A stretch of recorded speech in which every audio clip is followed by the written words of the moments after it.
Rehab was the best thing that ever happened to me, hands down. And if I can tell one person, like, it's okay, don't be embarrassed about it, then I've done my job.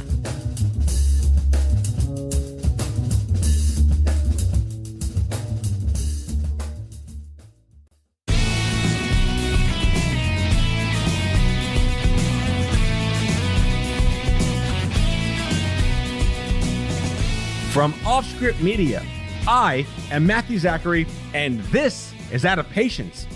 On the show today, live in person here at Offscript Media Studios in downtown Manhattan, Sarah Cotenoff, co-founder of Podsights, and, more importantly, former intern at the Stupid Cancer Show, says me. Losing your father to cancer as a teenager is never a good thing, but the forced maturity it gives you can ultimately come in handy if and when more crap you didn't expect happens upon you. In Sarah's case, it was, after a comedic series of misdiagnoses, psoriatic arthritis, a condition she has had to manage and learn to live with for over a decade. My origin story with Sarah as intern boss is also one for the ages because it involves a weird combination of Zach Efron, Perez Hilton, and an inherent inquisitive moxie chutzpah that gave life to the up-and-coming Stupid Cancer Show and its broadcast footprint. Among the other Wayback Machine things we talk about, there is a much more serious narrative about addiction, self-awareness, resiliency, managing mental health issues, and taking control of your life when it seems like no one has their hands on your steering wheel. So without further ado, enjoy the Chutzpah Show. I'm going to call this show the Full Circle Chutzpah Show because I think that's a really strong way to introduce you to my listeners and to my community. I'd be surprised if maybe there's a handful of people that remember what the Stupid Cancer Show was like in the very early days.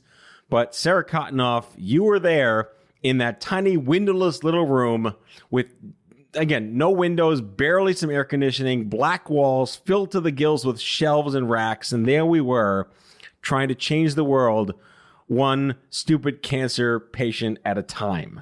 What a throwback. Welcome aboard. Thank you for having me. I'm so thrilled. I like to be staring at you. We are socially distanced during COVID here in the Offscript Media Studios. I do need to quantify that for the listeners. I don't expect to have haters, but you know, it is in video. They don't know. I could be lying. You could be literally like, I don't know, doing something grotesquely inappropriate. No, we're far apart. We are plenty apart. Yeah, I'm comfortable. Good. That's all. Yeah, because we both had COVID. We did. So whether we're carbon neutraling each other or influencing each other to get sick again, I have no idea the event horizon of virology that's happening in between us. Yeah. What were your symptoms, by the way? Just like a cold for like 2 days. And then a week later, I lost my sense of smell and taste. And that's when I knew. I was like, oh boy, I have it. So what were you eating and or drinking when you realized this doesn't taste like anything? I don't remember, but I know that my roommate who had it also, it was when he took a shot of tequila. That's when he realized he had COVID because he was like, I can't taste this. Wow. Yeah. That's crazy. Yeah. I had no symptoms, like none. And the only reason I found out I was positive for antibodies was because the pediatricians called my wife and I and said, we're testing all the kids in our network. Come to the doctor's office for blood and swab. So we went, and then they just said, well, we can test you too while you're here, Mom and Dad. So we did that. I had no reason to ever go get tested outside of make sure the kids were okay. And it turns out that we're all negative for COVID, but I was the only one positive for antibodies. And I wrote about this on LinkedIn, and I called a bunch of doctor friends who were like, that's not possible. And I said, all right, take the same test again, take the same test. So I tested 4 times for antibodies. I donated plasma, so did I. The New York High Blood five. Center. Yeah, good for us to donate plasma. And the New York Blood Center like confirmed they're there. I had it again. And I'm now on some kind of cockamamie immunoglobulinometer test where they looked at how much antibodies I had, assigned it a vague random number that means nothing. But in a month, I'm going back to see if that number is less. Should I do that? I think you should do that. I'll hook you up. Sounds fun. So 2 COVID survivors, is that a weird thing to say survivor? Because I think like cancer survivor you're a victim of like a car accident. What are you? I don't know. Too soon to know the proper terms. Yeah. Choose our metaphor of choice. I have no idea. Make it your own. It's going to be Mad Libs. Let's figure it out. But I'm just thrilled to have you here. It really was a throwback. And just to our listeners, for precedent, Sarah was an intern at Stupid Cancer working on the Stupid Cancer Show, which was the first radio show for cancer in the history of radio. And it happened before the word podcast became this mainstream thing that everyone has to do today. Where did you come from to have such an innate, like you fit right in as if you had been doing that before and you were 20 years old? Yeah, I didn't come work for you because it was media. I came to work for you because I was doing public health at the time. And I was very interested in like the advocacy work that you were doing. So weird that it came full circle, that's where I started. And now I work in media exclusively. Because like you were really, I was talking to Kenny yesterday, Kenny Kane, the co-founder of Stupid Cancer, who was with us when you were interning. And you were amazing. Like you spoiled us rotten to the best of our, I mean, we were young and stupid and maybe drunk every night when we were talking with you, but you did everything right. It was like born in you to understand media. I don't know that I was real good at understanding media at the time. I just knew I was good. I was a good worker. I remember I used to go and get drinks for everyone, and I was real good at that. That's like secretary crap. I was good at that. I mean, it's hard to not be good at that. And if you're really not good at that. Coke Zero. You drank Coke Zero, right? I drank way too much Coke. Okay, remember I couldn't find Coke Zero, and it took me a while to figure out that Coke Zero was not the same as Diet Coke. No, they were very different, and I have not had a Coke Zero since 2011. I've been off soda since 2011. Could not deal with that anymore. Aspartame has way too many, or whatever that NutraSweet crap is that's in there. Not good for you. Not good. But yeah, I love that you remember that. Awesome stuff. Great memory. And again, like we're going to bounce back and forth between all sorts of things. But once I left Stupid Cancer and I realized I needed to somehow get back behind a microphone and build a media company, I was like, let's go back to the archives and see if I know anybody that is working in podcasting. And of all the people that are not just working, you founded a company. I like Sarah Cotenoff. And I remember the very moment, I hit you up and you're like, there's no way you're doing this. Like, there's no way you're doing this. And we just started that. What was it like for you to hear from me after all those years? It was so funny. It just came so full circle because I had been working in podcasting for probably like 4 or 5 years when I heard from you. And, I'm like deep in it. And it was so funny to hear that, oh my God, MZ is doing podcasting again. And oh my God, back in the day, we were doing podcasting before podcasting was a thing. And I didn't even think of that. We never called it a podcast. No. It was always the Stupid Cancer Show. And were you there when it was live, or were you there by the time it was like pre-taped? I think it was live when we were doing it. I don't remember. I just remember the room. I've been talking to people about the history of Stupid Cancer and the show because it's obviously the backstory behind this entire business, Off Script Media. And like the idea of live is so foreign today to younger people. It brings me back to like watching Friends in college. If you missed the episode, you were just screwed. Right. There were no reruns back then. And you had to wait 30 years till Hulu started streaming Friends. This was the live radio show. I definitely think I was there when it was live because I remember people would chat. Yes. It was so innovative at the time. I don't overuse the word innovative, but it was at the time, it was live chat, a live show on Mondays from like 8 to 9 Eastern. And we had people from all over the world, time zones independent, just having these wonderful back and forths. And we riffed on the people in the chat rooms, and we had moderators in the chat rooms. Like, that doesn't exist. The glory days. Could you imagine, like, if we listened to Rogan live today and everyone chatted? Oh, my God. I think podcasting is fabulous as good old-fashioned media and not necessarily social media. Yeah, it would be a disaster. The industry was really litmus testing, power testing what might work in the life before broadband, iPhones, Android, app stores. This was 2007, 8. It was crazy times. But I'm deeply humbled that we reunited and stumbled upon another thing in common, besides having to deal with crap in our lives and making the most of it and making it look good. Because you have a wonderfully inspiring backstory. You were young, you lost your dad to cancer, and you are living with a chronic illness now.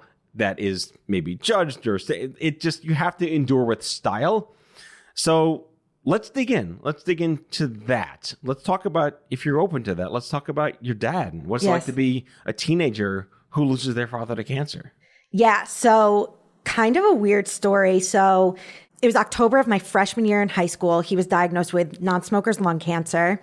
And they kept saying, he's going to die in a few months. He's going to die in a few months. He only has a few months. Fast forward 3 years, he was still living, but it was just like brutal. Like it was not a good life. Eventually he died. I think it was my junior year of high school. So basically all through high school, he was sick. So like, I didn't really have that normal of a high school experience, but yeah, it was weird. It was just weird. It's odd being a kid whose parent is dying of cancer. It's just like very isolating and awkward. Well, I go back to, like, my mind went right to the what's worse, right? Having an ailing parent for a long time and being emotionally prepared for it, or just like you have cancer, a week later, dead. Yeah. So I have struggled with this a lot. I've been in therapy for a very long time. Like, I've lived a long life. You're also a New Yorker, so. Yeah. And like, man, when he died, it was such a relief. And you feel guilty about that, Yes, right? Like, absolutely, yes. It's weird. It's like a very conflicting feeling. But like when he died, it was like a weight lifted off everyone's shoulders. But then you're sad, but you're like, oh my God, thank God it's over. So that's like hard to come to terms with. And like, it's weird because I'm an adult now, but you think back like, oh, that poor kid, right? Like dealing with that. The image of yourself in that moment, retrospectively, I endlessly remember being 21 from a construct in my mind. And you tell the story all the time, and it's not the person, and yet that was you. Yeah. Yeah, that's what's weird. That's like a lot of the work I did in therapy was like being kinder to myself and being more gentle with myself, because like life was hard for me. And I think, you know, as an adult, I'm learning to give myself credit for that I didn't really give myself credit for when I was younger. Do you feel like having an experience like that as a younger person accelerated your maturity? I mean, gave me a lot of mental problems, but I put me in therapy at a young age, which I'm very grateful for. I think everyone should be in therapy. You know, it makes you grow up faster, I think. You know, that's what I meant, yeah. I had someone tell me, you know, I'm like, am I immature? But I'm not immature. I just like, I have a lot of fun, but I do think I grew up a little faster than the average kid. You learn to be self-sufficient. You learn to like not take a lot of things for granted.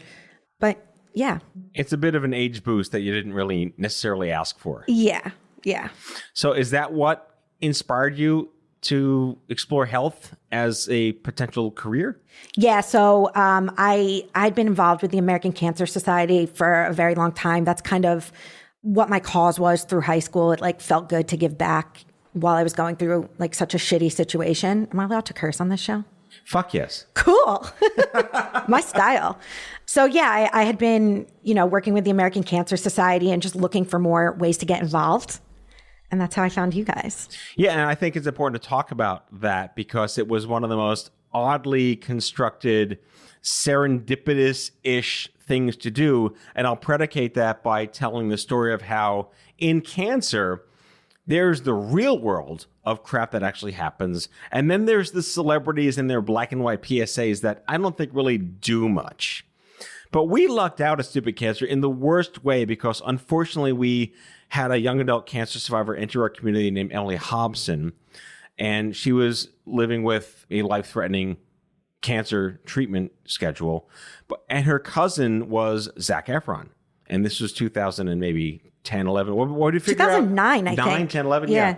And she wound up buying some of the Stupid Cancer wristbands and wearing them. And she hung out with him. He was family. He was there for her and the family. First cousins. And he started wearing the wristbands. And somehow the media started taking random unbeknownst to us at Stupid Cancer, the media was taking pictures of Zach Efron as they would normally do paparazzi style of this black thing on his wrist with close-ups. And then we had like Google alerts back in the day, and we saw this article, Zach Efron wears a Stupid Cancer wristband. And I'm sure these journalists had no idea that it was part of an organization, because it just sounds like something you say, fucking Stupid Cancer.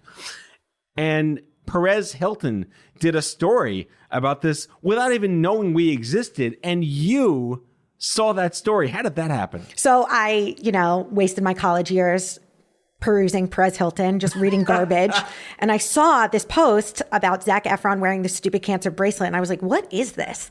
And I Googled it. And back in the day, it was called I'm Too Young for This. Yes, I'm Too Young for This Cancer Foundation. And Stupid Cancer was our tagline before hashtags were a thing. Yes. Yes. So I researched it and I was like, this is cool. Because to me, it really resonated with me because it was like, no bullshit, right? Like a lot of the cancer advocacy, a lot of bullshit. People approach you, tiptoes, as like someone who's affected by cancer, I didn't have it, but my dad did. People act weird. And this really cut through the noise and it was very real and it resonated with me. And I was like, I need to work for them. And so this is probably where I first became a salesperson because I was like, I'm going to reach out blindly. I'm going to find their contact info. And I reached out and was like, hey, are you looking for an intern? And I don't think you were, but you talked to me and the rest is history.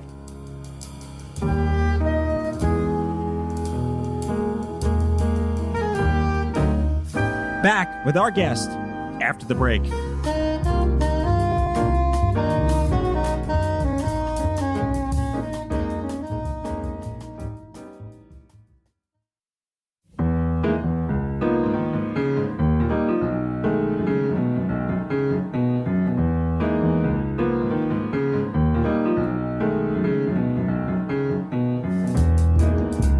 I would agree, picking up on where you left off, that you are a natural born salesperson and you have the moxie, gumption, chutzpah, as I started the segment with earlier, to take that initiative. First of all, you were maybe the only person that saw that and decided, I'm going to Google this, instead of just like superficially saying, oh, it's another celebrity wearing a wristband or something, because Live Strong was a big deal back then as well with the yellow wristbands.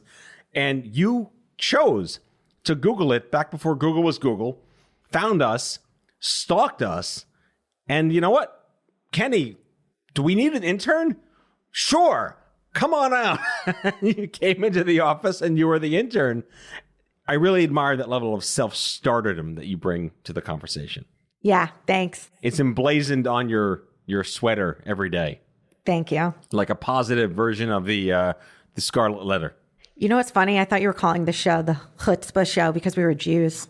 We can do that too. But now I get it. Chutzpah. I had it. Yeah, yes. You're right. We can go back. By the way, I mentioned chutzpah on the show a lot, and I've never really explained to the audience, if you can't say chutzpah, don't try, because it's not chutzpah. Yeah. That was the thing. They get a lot of chutzpah. Don't even try unless you can get the Did I do it right? Chutzpah. Fantastic. It's because I'm a Jew. You belong. Thank you. You absolutely belong.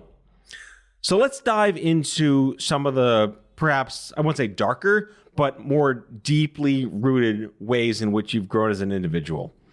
And this goes back to being diagnosed at an early age with a rare condition that typically doesn't affect young women, which is psoriatic arthritis, something that may sound so benign and just deal with it, but yet, what's the reality?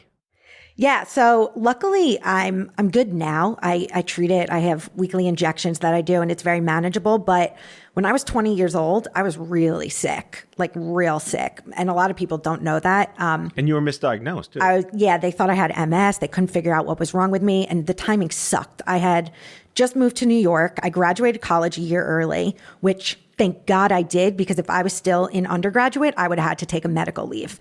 So I graduated college, moved to New York to go to grad school. And I just like mysteriously started getting super sick. Like my feet would hurt and my hands would hurt. And at the time I was working in a restaurant, and I was just like, it's because I'm on my feet all day. It's because you make up reasons in your head. Typing on the cash register. But I was living with my grandma at the time, who, thank God, is a nurse. And one morning I woke up and I couldn't open my hands. Oh, wow. And she was like, okay, something's actually wrong with you. You need to go see a doctor. And it was just like months before I was properly diagnosed. What was treatment back then? It's clearly changed, but what was it back then? So I was on these pills, and then the pills almost killed me. And don't you love when that happens? Yeah. So then I had to get taken off the pills, and then I was on injections. And, I don't mind the injections. It's kind of funny when people see them in my fridge, but it is what it is, and they're painless. What's all and this, then? like, you know, they work, so I don't care. You know, Right. it sometimes requires an awkward discussion, but like, you know, it's not awkward for me, it's awkward for the other person. Right. Yeah. I mean, everybody has their own issues to deal with, but this was something that was another potential aging acceleration for you in self-sufficiencies and body awareness and health. Yeah, like I say I'm 30 years old, but man, have I lived a long life. I've seen it all. That's it. You have the wisdom of years in a younger package. Yeah. Exactly. So everything's manageable now? Yeah. I mean, you know, every so often I have my flare-ups, and it's one of those things where it's just like sometimes I get down and I'm like, you know, God damn it, why do I have to deal with this? But it is what it is. I feel like everyone has their shit, and like that's just the hand I was dealt, and I just have to deal with it. Is this a gateway disease to something else? I don't think so. Have you been given any predicating forecasting of what to watch out for? I think it can get bad when you're older, but you just keep it under control now, and hopefully that prevents anything from getting crazy when you're older. So you feel you've surrounded yourself with the right medical team or the medical care? Oh my God, yes. And you just rolled your eyes, but it's a good thing? But like, yes, but like what a pain in the ass. So I was down in Atlanta for 6.5 years. I had to leave my good rheumatologist here, and like, that's something that like, man, if I could tell people, if you find a good doctor, hold on to them, because man, I've had my experience with bad doctors, and now I'm back with my good one, and it's just like a game changer. Right. And going back to how everyone needs therapy, you know, raising my hand here on the radio, you know, we can talk about I think it's less of a stigma today because it's just the way we appreciate, and we look at progress in judgments on mental health, and you can't even say crazy anymore. Like it's bonkers now, right? So learning what the new lingo is to be sensitive and aware. You know, I was on pain medicine for a very long time, and thankfully I was able to mitigate it and not have to be too dependent on it. But you were on Xanax, which under normal circumstances perceivably would just be like, oh, it's just Xanax, but it became something different. Well, this goes back to finding good doctors. So I had some quack doctors down in Atlanta, and I mean, I was misdiagnosed. They said I had ADHD, and they put me on Adderall. It was Ritalin, and then it was Adderall. And like, you know, I have pre-existing mental health conditions. Like, you know, like being Jewish. Being Jewish. I have bipolar disorder. I don't know if it's one or two, whichever one it is. But if you give Adderall to someone with bipolar disorder, goodbye. Yeah, like, I know. Game changer. You can't do those SSRIs. Oh my God. And so I was on Adderall to stay awake and do my work during the day. I just started my own company. And then I was on Xanax to calm myself down at night. And what a bad cycle that is. It was just horrible, and I couldn't get off the ride. And I was like, I don't like the Adderall. I don't like the way it makes me feel. And they would just pull me off cold turkey. And every time they would do it, I would get suicidal. Every time. And I would go back to the doctor and I would say, I'm suicidal. That's not, something's off. And they would go, that means you need to be back on Adderall. Oh God. Well, at the same time, my best friend is a doctor, and she was like, this isn't right. You can't be pulled off the Adderall cold turkey. And that doesn't mean that you need to be put back on it. And I was just like, it's fine. I don't want to deal with it. You know, like not listening to anyone. Like I'm too busy to deal with this. And I got in a real bad cycle, and I was like popping handfuls of Xanax at a time. And then because that's all you knew and had. It was the only way I could calm down, right? Like I was so hyped up from the Adderall that like to sleep, I would need to take handfuls of Xanax. And then when I would get overwhelmed, which was pretty frequently, I would just pop handfuls of Xanax. It was bad. And it was like my only coping mechanism. And they kept prescribing it for you over and over again. They were just happy to give it to me. Happy to give it to me. Bad medicine right there. Yeah. And one of the times they pulled me off Adderall, the last time, I was real messed up. And it happened 3 times they pulled me off Adderall. All the prior 2 times, there were incidents. One time I was in the city and I was standing and seeing a balcony, and I was like getting thoughts, and I immediately went back to my psychiatrist. I was like, this is not good. The second time I took way too much Xanax. And then this third time I took so much Xanax that I overdosed and had to go to rehab. This is just such a telling story of what's wrong with the medical industry and overprescribing and not even recognizing the humanity of you as a person first. Yeah, like that's the thing. Like I just think I'm like a hyped up person, you know?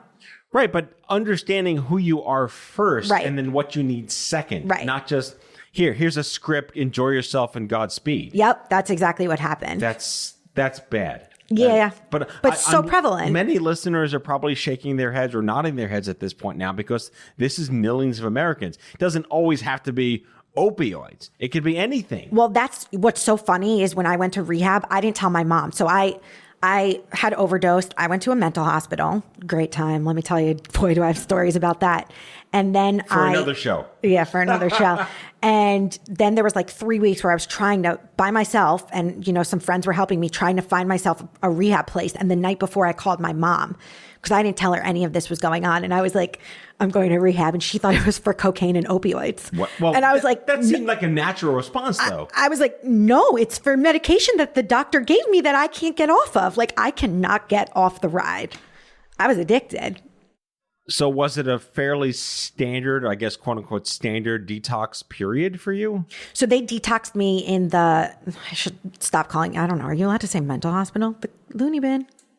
I don't know. I'm allowed to say it because I was there. So when I was there, they detoxed me. Yeah, only you can say that. I can't say that. You can say that. When I was in the mental hospital, they detoxed me properly. So they weaned me off the stuff as I should have been weaned off properly in the first place. So yeah, they medically detoxed me and then sent me on my way. So then what happened? Are you now stable? Whatever stable means, right? I mean, so I'm on, drugs for my mental health issues. Great. Better living through drugs. That's what my dad used to say. Well, that's Pfizer. Pfizer, not a sponsor. Pfizer's original tagline was better living through chemistry. Really? Yeah. Oh, that's funny.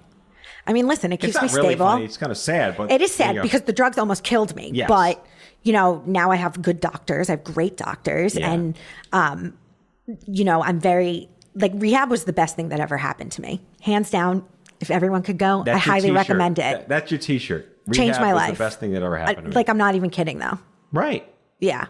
But it goes back to how we're often too mentally insular with what's wrong with us, and it's okay to open up and be vulnerable.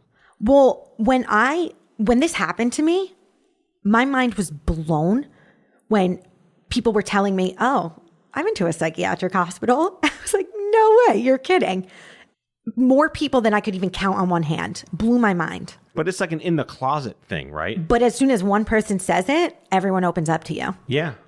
And so now I just talk about it freely because I don't care. I feel like it's part of my life. I'm glad it happened to me. It made me a better person. And if I can tell one person, it's okay, don't be embarrassed about it, then I've done my job. I mean, I see that as progress of society, that there's less stigma around acknowledging that you're imperfect. Right? Whatever perfect means, because there is no perfect, you've been through something that other people think that they shouldn't be allowed to talk about. Right. Like cancer was the whisper campaign in the 90s. He's got the cancer. Right? That was me. And that was the 90s, right? Yeah. The 80s, 70s, forget it. Today, cancer for many, many more people, I won't say a badge of honor, but it's a point of pride that they're part of a tribe that supports them without that judgment. And you're more willing to say, I had cancer too these days than you may have been 10 years ago. Yeah, I agree. And what I find is it's weird because it's not so much awkward for me. It's always awkward for the other person. And that's what I just want to get away from. I feel like it's the same with cancer. When I used to be oh, my dad has cancer, people would be so weird. Or people's where's your dad? I'm like, oh, he died when I was a kid. Oh, it's weird. It's not weird. It's not weird. Yeah. It's life. People die. People go to rehab. It's just life. And even with me not drinking, it's weird for people. Not weird for me, but it's weird for other people. And I just wish, as a society, we could all just get away from that. Well, I mean, I know a lot of recovering alcoholics, and they don't wear the "Don't Ask Me About Wine" badge, but you're in a social event and you say, "Can I buy you a drink?" And they say, "No, I'm clean."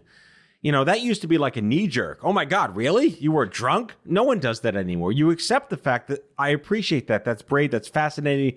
Good for you on taking control of what's important in your life. That's a testament to where I'd like to believe we've evolved as a species in the last 30 years. Yeah, definitely. I mean, I really do feel like most people are pretty accepting of it. Every so often you get someone who's just super weird about it. But, I do feel like we are getting better. And I think that's a testament to to tooting my own horn, but like media, like I'm very interested in how like media can shape society, and like by people being more public with their stories and it becoming more accessible to other people, like it's just making society better and like making people more understanding of others. Right. So let's get to the fun stuff. So now you're in media. You founded a podcast company called Podsights. What do you do? What's your elevator pitch? So we are an attribution tool for podcasts. And what that means is we allow podcast advertisers measure the success of their ads. I would imagine that's very important. Yeah, because you're defining value in a medium that is relatively unknown, right? Yeah. So before us, there was really no good way to measure, how podcast ads work. It was like use a coupon code or a vanity URL, but people don't really use them. So it's not a good measure of how well you hear that ads all the work. time in other podcasts. Use code this. Yeah, stupid. Doesn't work. Right. So, for us, it's like, it's a way to get bigger brands into the space because we can say to your traditional, like an auto advertiser. You mean that whole industry of vehicles that shuttle us around with four wheels? Yes. Those things with lots of ad dollars. You can say, give me $500,000 because I can tell you that it's going to work. Right. Right. It's hard to say to them, give me $500,000 and I'm not going to give you anything in return. Like it's just a guessing game. So that whole ROI business still matters, huh? Still matters. All right. So you're stuck on an island with all the food you need and you only can listen to 3 podcasts for the rest of your life. What are they? Oh, so this is where the truth comes out. I don't listen to a lot of podcasts. I listen to one and I listen to it all the time. Which is? Not mine. It's Call Her Daddy. Oh, so embarrassing. Why? Because that show is just... Is it a serialized show? No, it's just this girl who... It's a Barstool Sports show. And she's really pretty. And I'll be PG. She dates athletes and lives a very pretty girl life. That's very foreign to me. So I like to listen to hear how pretty people live. Does that make you feel better about yourself or worse about yourself? Because I would like to think that you would define that as like a guilty pleasure that doesn't define how you look at yourself. Both. But this is a guy mansplaining this to both. you, so Sometimes I'm like, oh, I wonder what it would be like to look like that. How easy would my life be? To spend one day in the skin of someone else? Yeah. But then other days I'm like, your life is crazy. I'm so glad that's not me. Yeah, I want to be Dwayne Johnson for a day. That's about it. I don't think I tolerate that. Yeah, tap in, tap out. Yeah. Reminds me of that movie called Bedazzled with Liz Hurley and Brendan Fraser, where he got to make wishes, and she's the devil, so there are tricks in the wishes, but he got to live a life in the skin of someone else for a day, and he hated every one of them. So I would only imagine I would only get what I pay for by being Dwayne Johnson for a day. Yeah. I would like to be this girl for one day. Just one. Just one? Yeah. Well, call her up. Listen, I've tried to get to her. I'm like, can I talk to her? Can I hang out with her? Can she? I want to be your friend. Can she do my voicemail? I've tried to get to her. That's awesome. I can't thank you enough for coming in today and doing this full circle, Wayback Machine conversation on vulnerability and opportunities and just moxie and chutzpah. Back to that word. Sarah Cotenoff is the co-founder of Podsights, former intern at the Stupid Cancer Show, and overall extraordinarily engaging and inspiring young woman. Thank you for making this an epic conversation. Oh my God, you're so kind. Thank you. I know how to outro a guest. You do. All right. Take care, folks. We'll see you next time. Bye-bye. That's all for today, folks. If you like the show, be sure to subscribe, leave a review, follow us on social, and tell all your friends to listen. Out of Patience with Matthew Zachary is a product of Offscript Media. Our executive producer is Matthew Zachary. Our senior producers are Jen Horangeff and Andrew McDowell. Darren Tunn is our production intern. It is recorded, mixed, and edited by Matthew Zachary. Our theme music is by the Mike Van Allen Quintet and by Mara. For advertising and media inquiries, email media@offscript.com. Hit us up at contact@offscript.com to share comments, feedback, and make guest recommendations. For more information, visit offscript.com.